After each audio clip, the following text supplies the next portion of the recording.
Super Green Pass nella zona gialla, restrizioni per i non vaccinati, i cosiddetti Novax, obbligo vaccinale invece almeno per alcune categorie.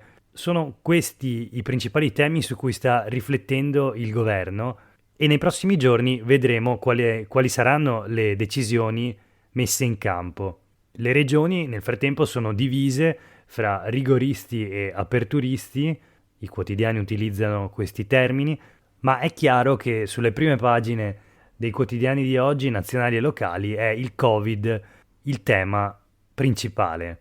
Aumentano i contagi, c'è il tema del richiamo della terza dose del vaccino e per quanto riguarda il Veneto c'è il contact tracing che è di nuovo saltato.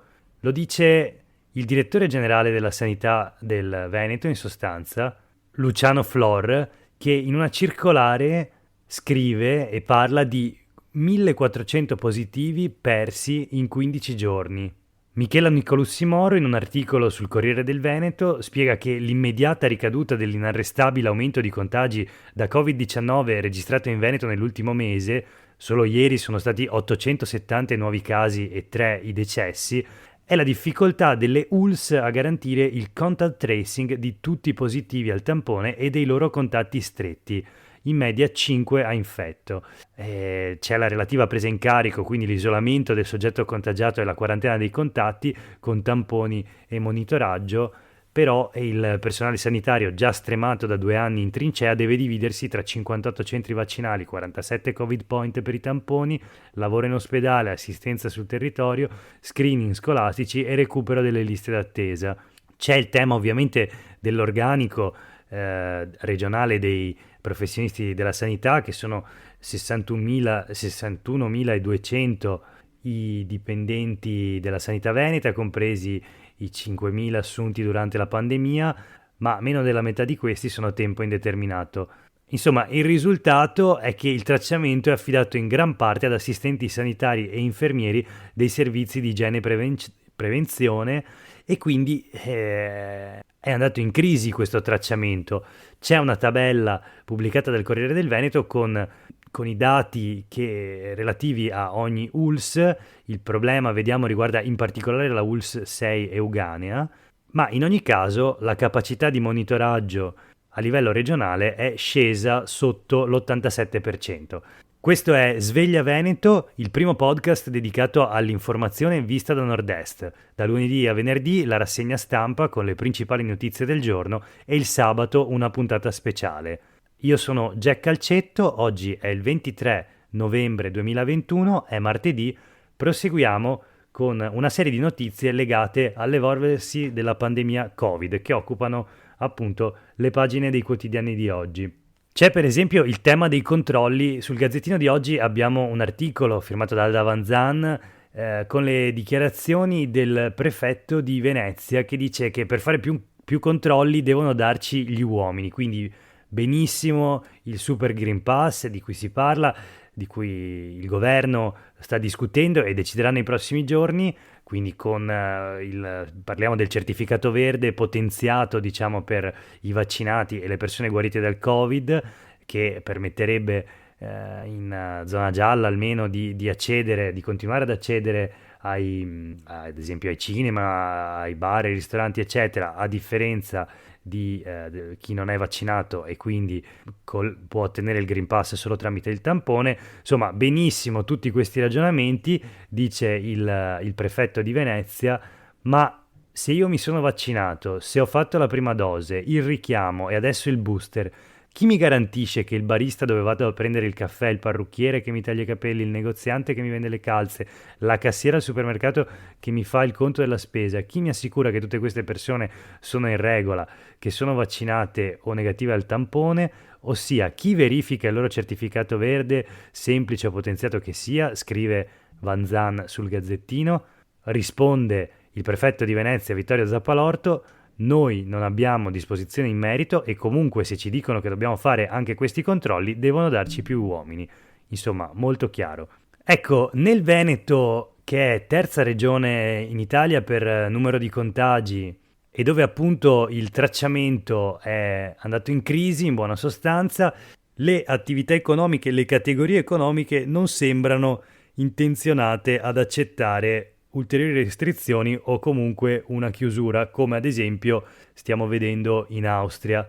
Infatti abbiamo sempre sul Gazzettino un'intervista di Angela Pederiva a Massimiliano Schiavon, il leader di Federalberghi Veneto, che dice già ora 9 clienti su 10 hanno il Green Pass e se ci saranno regole più stringenti gli hotel sono pronti. Dice anche che ci sono timori per la stagione, ma che potremmo approfittare, usa questi termini, del lockdown austriaco. Con l'adozione del certificato verde e i tassi di vaccinazione più alti, l'Italia si è mossa meglio. E poi, vabbè, c'è il tema degli addetti, difficoltà a trovare addetti dall'est Europa, ma c'è anche un problema di attrattività. I dati, 10,2 miliardi fatturati dal settore ricettivo in Veneto da gennaio a settembre, con un calo del 30% rispetto al 2019, anche se nei giorni scorsi abbiamo visto che a livello regionale, nel mese di ottobre, il Veneto, per quanto riguarda il settore del turismo e degli arrivi in particolare, ha eguagliato il 2019, quindi il periodo pre-Covid, prima della pandemia appunto. 80% è il tasso di occupazione registrato in montagna dagli alberghi, ma c'è preoccupazione per le cancellazioni last minute, leggiamo sempre sul Gazzettino. Invece buone notizie, diciamo, per gli alberghi sulla Nuova Venezia, hotel stanze piene all'80%, Venezia il Natale per ora è salvo. È sicuramente allarmante la situazione invece nelle case di riposo, tanto che i sindacati dei pensionati SPCGL, FNP CISL e WIL scrivono all'assessore Lanzarin, l'assessore regionale alla sanità del Veneto, chiedendo di accelerare la terza dose e diciamo sottolineando che la quarta ondata che ha cominciato a colpire nelle RSA sta avvenendo in un momento in cui la campagna con le terze dosi deve ancora concludersi, così dicono i sindacati, che diciamo mettono sotto la lente di ingrandimento i cluster che si stanno moltiplicando all'interno delle RSA, delle case di riposo. Sembra che ad oggi il booster sia stato somministrato solo al 65% degli ospiti, dicono i sindacati, e insomma i cluster si sarebbero verificati proprio nelle strutture dove la campagna vaccinale sta procedendo a rilento. Quindi chiedono i sindacati alla regione di prendere rapidamente provvedimenti in tal senso. Proseguiamo con un interessante intervento da Padova, dal direttore della fisiopatologia respiratoria al Policlinico di Padova, in prima linea ovviamente in questi mesi nelle cure subintensive, dice al Mattino di Padova: emarginare i Novax non cancella il rischio contagi. Il vaccino è uno scudo formidabile, ma serve un nuovo stile di vita che privilegi igiene e prevenzione. L'articolo firmato da Filippo Tosatto riprende appunto le dichiarazioni del pneumologo Andrea Vianello, che spiega appunto che emarginare i non vaccinati, magari costringendoli sotto chiave e a doppia mandata, non mi sembra la soluzione ideale. Certo, la copertura antivirale è fondamentale e ineludibile, ma anche i vaccinati purtroppo possono ammalarsi e diventare veicoli di contagio. Questo è un concetto che abbiamo sentito ripetere molte volte. Allora la strada maestra, dice Vianello, è quella di cambiare stile di vita, privilegiando igiene e prevenzione, un impegno che riguarda tutti. Ad esempio, dice Vianello, apriamo gli occhi, basta con gli assembramenti in bus e sui treni dei pendolari, a scuola va ricercato un equilibrio tra lezioni in presenza e DAD, all'ingresso dei luoghi chiusi la mascherina e il gel devono diventare l'abitudine, viceversa blindare in casa il 25% dei veneti, tanti sono i non vaccinati inclusa l'età pediatrica, costituirà forse un palliativo, ma non eliminerà il pericolo. E insomma la conclusione, diciamo, lascia poco spazio alle interpretazioni. Da medico io dico non inseguiamo i mulini a vento, affidiamoci alla scienza e al buon senso. Tra l'altro Vianello, per far capire il suo argomento, cita il caso dell'influenza stagionale. L'anno scorso, dice, è letteralmente sparita, ora invece si manifestano già i primi sintomi. Cosa è cambiato? C'è stato un calo d'attenzione, è ovvio, eppure non si tratta di una sindrome di poco conto visto il numero di vittime e di ricoveri critici. Altro esempio, i casi di asma e allergia ai pollini segnalati al pronto soccorso, una costante primaverile che quest'anno è stata pressoché azzerata. Cioè, questo per dire, immagino che le mascherine e comunque un'attenzione particolare che sicuramente c'è stata in questi mesi producono degli effetti.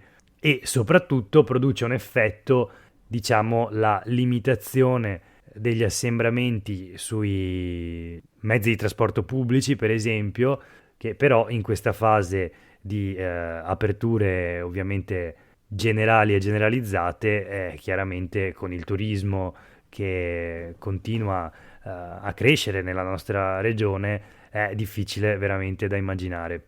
Cambiamo completamente argomento e passiamo a San Donà, ci spostiamo nel veneziano dove parrucchiere ed estetiste diventano sentinelle contro la violenza sulle donne, un progetto appunto nato nel San Donatese per intercettare stati di inquietudine e sfoghi delle donne, leggiamo sul Gazzettino di Venezia, coinvolti i sindaci, le ULSS e le associazioni di categoria, da cui può partire l'aiuto.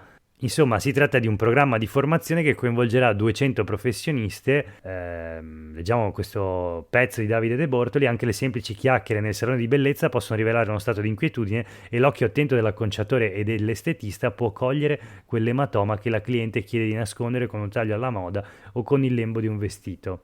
Serve chiaramente che intanto serve cogliere questi segnali e poi bisogna tradurli in un'azione di sostegno e di aiuto con diciamo la percezione di quanto sta accadendo tra le mura domestiche. E quindi sempre sul Gazzettino leggiamo che questo è lo scopo del nuovo progetto che ha come capofila il comune di San Donà, appunto, assieme all'associazione dei commercianti e soprattutto assieme al centro antiviolenza e anti-stalking La Magnolia di San Donà, creato 13 anni fa dalla fondazione Ferrioli Bo. Si tratta di una delle tante iniziative che in questi giorni, con l'avvicinarsi della giornata mondiale contro la violenza sulle donne, si moltiplicano sul nostro territorio, e nei prossimi giorni te ne parlerò di altre iniziative di questo tipo.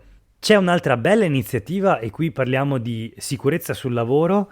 È stato avviato un portale per le segnalazioni anonime. Lo promuovono la Filca CISL di Treviso e Belluno, che dicono: bisogna fermare questa strage. Segnalateci in forma anonima le irregolarità nei cantieri per prevenire gli infortuni sul lavoro.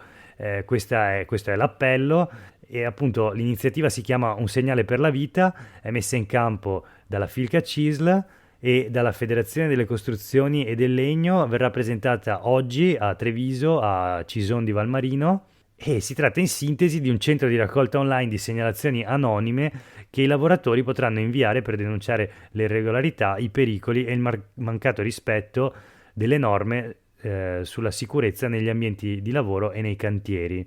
Come si accede a questo portale? Allora, c'è il sito www.filcaveneto.it, oppure il numero a cui scrivere via WhatsApp 338 53 64 980 per la provincia di Treviso e 335 5710 130 per la provincia di Belluno.